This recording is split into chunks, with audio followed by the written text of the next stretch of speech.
Every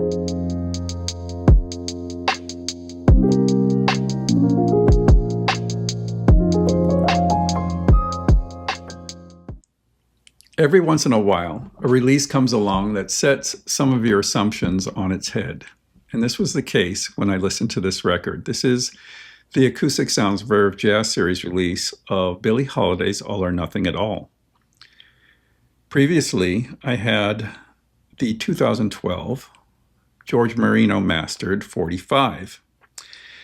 When I first got that record, I was early on in the channel, and it filled a place in my growing Billie Holiday collection that was missing. I love the Verve years, and between Body and Soul, which I reviewed, and Songs for Distingué Lovers, which I reviewed also, this title was missing. And I had to get it. I thought I was getting my end-all copy, and it is superb. The George Marino 45 is superb, but it is different. And those differences became very apparent when I listened to this new version. So I'm going to tell you my reaction to hearing this new version in just a moment. Before I get started, we are just about to hit 12,000 subscribers. We're about 75 shy. So if you're a regular here, but you haven't subscribed, please think about subscribing. It would really help me out, and it would be fun to have it push over 12,000 for the 4-year anniversary, which is coming up on June 6th. So if you haven't already, hit like, subscribe, and notification. Thank you very much. I may do something special for the anniversary. I'm not sure if I'm going to have time yet, but hopefully I can pull something together. All right, so let's get on to this.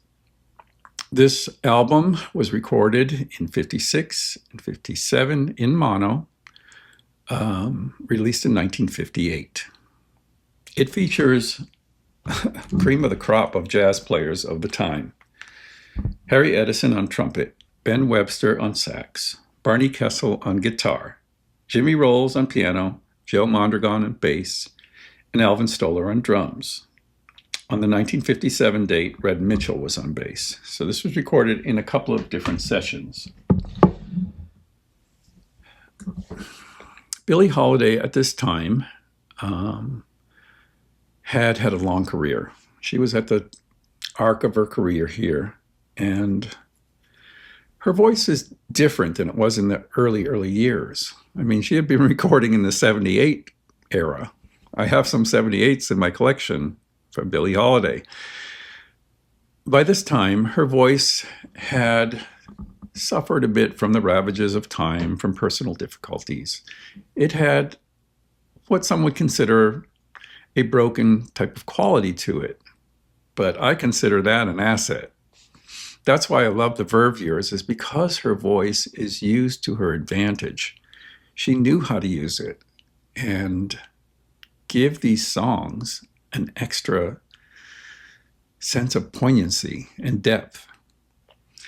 Songs like, wow, great songs on this. Do Nothing Till You Hear From Me, Cheek to Cheek, Ill Wind, which I hadn't heard before I got to 2012.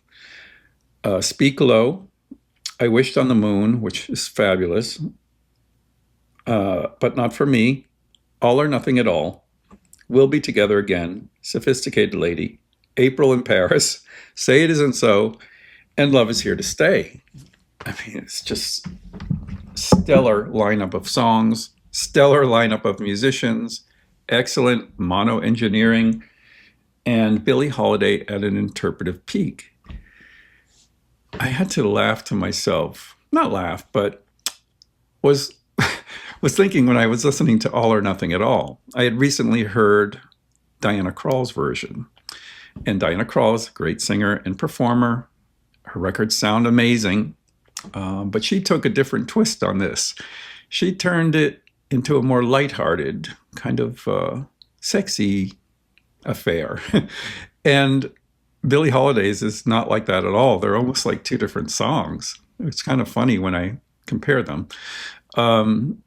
Billie Holiday's, to me, is the definitive version, of course, but I'm not taking anything away from Diana Krall. She does what she does very well, and I love her records as well. But there's something about when you hear a Billie Holiday version that makes you feel like, okay, this is it. I've heard the definitive version, and it's that way throughout this whole record. When listening to George Marino's cut, it is cut a little louder, and it is a little more immersive. It kind of pushes you into the studio. So you feel, even though it's mono, you feel like you're kind of immersed in the studio environment with all the extra detail and presence that implies.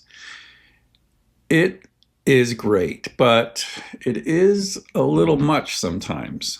And I always wondered when I first got that 45, is this really the way this has always sounded? I chalked it up to perhaps the microphones being used, give it that extra presence, but also a little bit of an edge on Billie's voice. And that's the only thing that really stuck out in the back of my mind about George Marino's mastering is Billie's voice, I thought, could sound a little bit better, more natural. Well, Matt Luthans was able to present this music in a much more relaxed fashion. The record is cut a little lower, but once you level match and compare, it's still the case. Gone is the edge on the voice. There's no edge on the trumpet. The sax sounds just gorgeous. Everything sounds as it should.